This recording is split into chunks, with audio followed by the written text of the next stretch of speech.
आप सभी का आपके अपने YouTube चैनल पे बहुत बहुत स्वागत है। आइए आज आप सब सुनेंगे पद्मिनी एकादशी व्रत की कथा। आप सभी भक्तों को पद्मिनी एकादशी व्रत की ढेर सारी शुभकामनाएं। आप सभी के जीवन में लक्ष्मी नारायण की कृपा से आप सभी को सभी प्रकार के सुख और समृद्धि की प्राप्ति हो। एकादशी का व्रत जो कि हर माह के कृष्ण पक्ष और शुक्ल पक्ष की एकादशी तिथि के दिन एकादशी का व्रत किया जाता है। एक वर्ष में 24 एकादशी का व्रत होता है। वहीं पे अधिक मास होने पर 2/26 एकादशी का व्रत होता है। इस बार श्रावण के महीने में अधिक मास लगा है। अधिक मास शुक्ल पक्ष में जो कि पद्मिनी एकादशी का व्रत किया जाता है। एकादशी का व्रत जो कि भगवान श्री कृष्ण और भगवान विष्णु को अति प्रिय होता है। इसे एकादशी या 11 व्रत के नाम से जाना जाता है। पद्मिनी एकादशी के व्रत में इस दिन विशेष प्रकार से भगवान विष्णु के पद्मनाभ स्वरूप का पूजन करना चाहिए। साथ में श्री राधा कृष्ण और भगवान शिव माता पार्वती का युगल मूर्ति स्थापित करके इनका पूरे विधि विधान के साथ पूजन करना चाहिए। यह एकादशी का व्रत जो कि सभी प्रकार के पाप और ताप को नष्ट करने वाली है। इस एकादशी के बारे में स्वयं भगवान विष्णु ने नारद जी से कहा था। इस व्रत के प्रभाव से मनुष्य विष्णु लोक को जाता है। यह सभी प्रकार के पापों को नष्ट करने वाली और जब व्यक्ति के पाप नष्ट होते हैं तभी उनके पुण्यों का उदय हो पाता है। उसके बाद ही सांसारिक सुखों की प्राप्ति हो पाती है। आइए सुनते हैं पद्मिनी एकादशी व्रत की कथा। तो बोलिए प्रेम से भगवान विष्णु की जय, माता लक्ष्मी की जय। बहुत समय पहले की बात है। एक बार महाराज युधिष्ठिर ने भगवान श्री कृष्ण से प्रश्न किया कि हे जनार्दन, अब आप कृपा करके अधिक मास अर्थात मल मास के शुक्ल पक्ष की एकादशी के व्रत की कथा सुनाइए। इस एकादशी का क्या नाम है, क्या पुण्य फल है और क्या विधान है। भगवान श्री कृष्ण बोले कि हे राजा, अधिक मास शुक्ल पक्ष की एकादशी का नाम पद्मिनी है। इसके व्रत में भगवान पद्मनाभ की पूजा की जाती है। इस व्रत की कथा इससे पूर्व महर्षि नारद से कह चुका हूँ। दशमी के दिन से ही यह व्रत आरंभ हो जाता है, यानी दशमी को ही एक बार खीर का भोजन करना चाहिए। ब्रह्मचर्य धारण कर पृथ्वी पर सोना चाहिए। एकादशी को प्रातः उठकर शौच आदि से निवृत्त हो, दातून करे और कम से कम 12 बार कुल्ला कर मुंह को शुद्ध करे। किसी नदी, कूप अथवा सरोवर में स्नान करना चाहिए। गोमय, मृतिका, तिल, कुश और आंवले के चूर्ण से विधिवत स्नान करना चाहिए। स्नान के पूर्व मृतिका का लेपन करे और प्रार्थना पूर्वक स्मरण करे कि हे मृतिके, भगवान ने वाराह रूप धारण कर तुम्हारा उद्धार किया है। ब्रह्मा एवं कश्यप द्वारा आप अभिमंत्रित की गई हो, अतः आप मुझे भगवान की पूजा करने की शक्ति प्रदान करें। हे ब्रह्मा के मुख से उत्पन्न होने वाली और समस्त संसार को पवित्र करने वाली, आप मेरे अंगों को पवित्र और शुद्ध करो। हे शंख, चक्र, गदा एवं पद्मधारी देवादिदेव जगन्नाथ, आप मुझे स्नान करने की आज्ञा दे। इस प्रकार कहकर वरुण मंत्र का जप करता हुआ स्नान करे। गंगा आदि उत्तम तीर्थों के अभाव में उनका स्मरण करता हुआ स्नान करे और धोया हुआ साफ वस्त्र धारण करे। संध्या वंदनादि नित्य कर्मों से निवृत्त हो भगवान के मंदिर में जाकर उनकी पूजा करे। राधिका सहित भगवान की स्वर्ण प्रतिमा अथवा शंकर सहित पार्वती की स्वर्ण प्रतिमा का विधिवत पूजन करे। धान्य के ऊपर कांसे का, तांबे का अथवा स्वर्ण या मिट्टी का कलश स्थापित कर उसके मुख पर जिस चीज का घट हो उसी का पात्र रख उसे सुगंधित द्रव्यों और वस्त्र द्वारा अलंकृत करे। तब उसके ऊपर भगवान की प्रतिमा स्थापित कर विधिवत पूजन करे। पुष्प, गंध और ऋतु फलों का यथाशक्ति नैवेद्य लगावे और फिर भगवान के सम्मुख रात भर जागता हुआ नृत्य करे। उस दिन किसी पतित अथवा ऋतुमती स्त्री का स्पर्श न करे। मिथ्या भाषण एवं देव गुरु की निंदा न करे। इस एकादशी का निर्जल ही व्रत करना चाहिए। अशक्त हो तो जलपान या फलाहार का अवलंबन लेना चाहिए। रात के प्रत्येक पहर में भगवान श्री कृष्ण या भगवान शंकर की पूजा करनी चाहिए। पहले पहर में नारियल का फल, दूसरे पहर में बिल्व फल, तीसरे पहर में सीताफल और चौथे पहर में पुंगी फल यानी कि सुपारी फल अर्पण करनी चाहिए। इस प्रकार नैवेद्य लगाने से क्रमानुसार अग्निष्टोम, वाजपेयी, अश्वमेध और राजसु यज्ञ का पुण्य फल प्राप्त होता है तथा पृथ्वी में उपस्थित समस्त तीर्थों के करने का पुण्य फल प्राप्त होता है। इस प्रकार पूजन करता हुआ रात भर जागरण करे। सूर्योदय होने पर स्नान कर भगवान का पूजन करे और ब्राह्मणों को भोजन कराकर भगवान की प्रतिमा एवं घट इत्यादि उनको दान करे। हे राजन, पद्मिनी एकादशी के विधि का विधान तो मैं सुनिश्चित तुम्हें सुना चुका। अब इसके विषय की एक आख्यायिका जिसको महर्षि पुलस्त ने नारद जी से कही थी और जो अत्यंत ही सुंदर और पवित्र है, वह मैं तुमसे कहता हूँ। ध्यान पूर्वक सुनो। एक बार कार्तवीर्यार्जुन ने रावण को बंदी बना लिया था और पुलस्त ने जाकर उसे मुक्त कराया था। इस कथा को सुन नारद जी ने पुलस्त जी से पूछा कि हे भगवान, यह बात मेरी समझ में नहीं आती कि त्रिलोक के विजयी रावण को कार्तवीर्य ने किस प्रकार बंदी बना लिया था। नारद जी के वचन सुनकर पुलस्त जी ने कहा कि नारद, अब तुम कार्तवीर्य की उत्पत्ति सुनो तो तुम्हारी समझ में आ जाएगा। त्रेता युग में कार्तवीर्य नामक एक महाप्रतापी राजा हुआ। यद्यपि उसके महल में एक से एक सुंदरी 100 रानियां थी, तथापि पुत्र किसी को नहीं था। उस राजा ने महर्षि के उपदेशानुसार अनेकों राजसु यज्ञ और अश्वमेध यज्ञ किए, मगर कोई परिणाम नहीं निकला। तब राजा अत्यंत उदास और दुखी रहने लगा।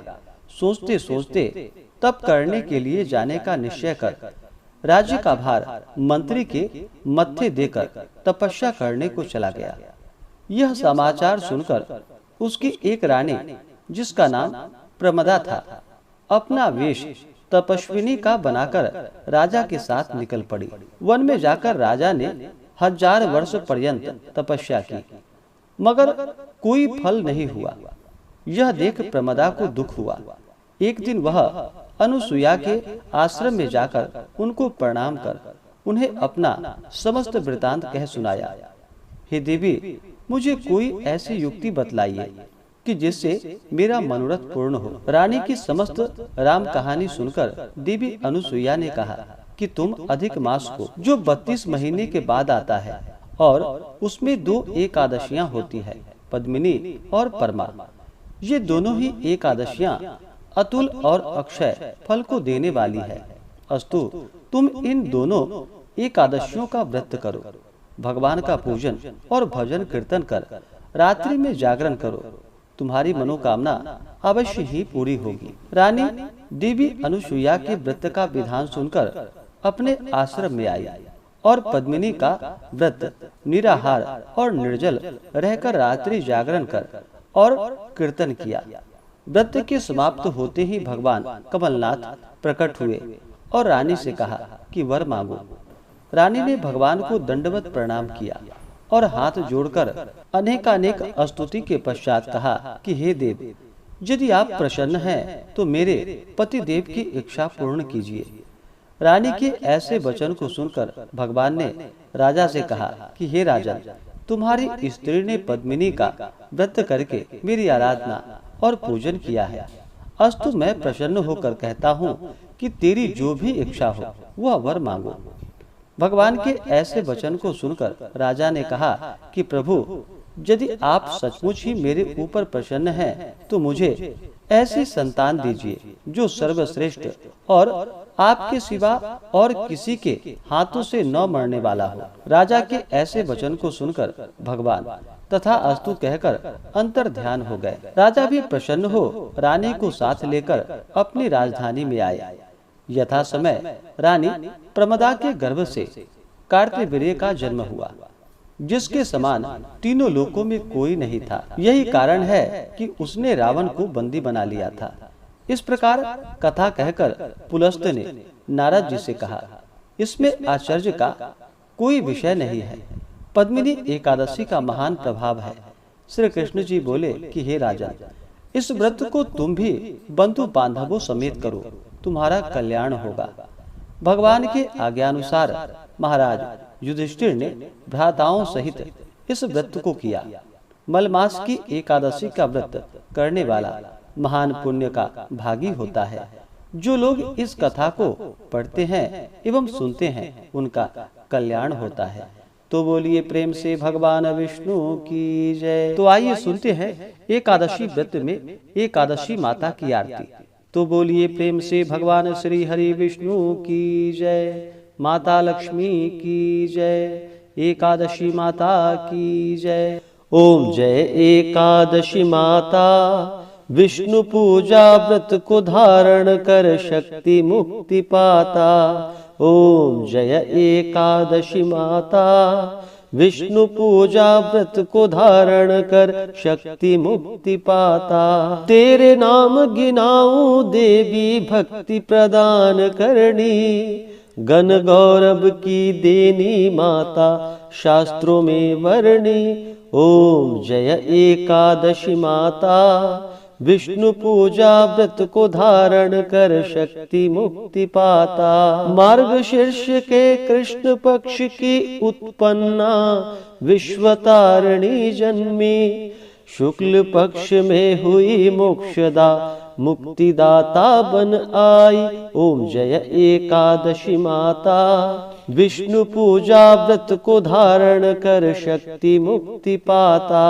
पौष के कृष्ण पक्ष की सफला नामक है, शुक्ल पक्ष में होए पुत्रदा आनंद अधिक रहे। ओम जय एकादशी माता, विष्णु पूजा व्रत को धारण कर शक्ति मुक्ति पाता। नाम षटतीला माघ मास में कृष्ण पक्ष आवे, शुक्ल पक्ष में जया कहावे विजय सदा पावे। ओम जय एकादशी माता, विष्णु पूजा व्रत को धारण कर शक्ति मुक्ति पाता।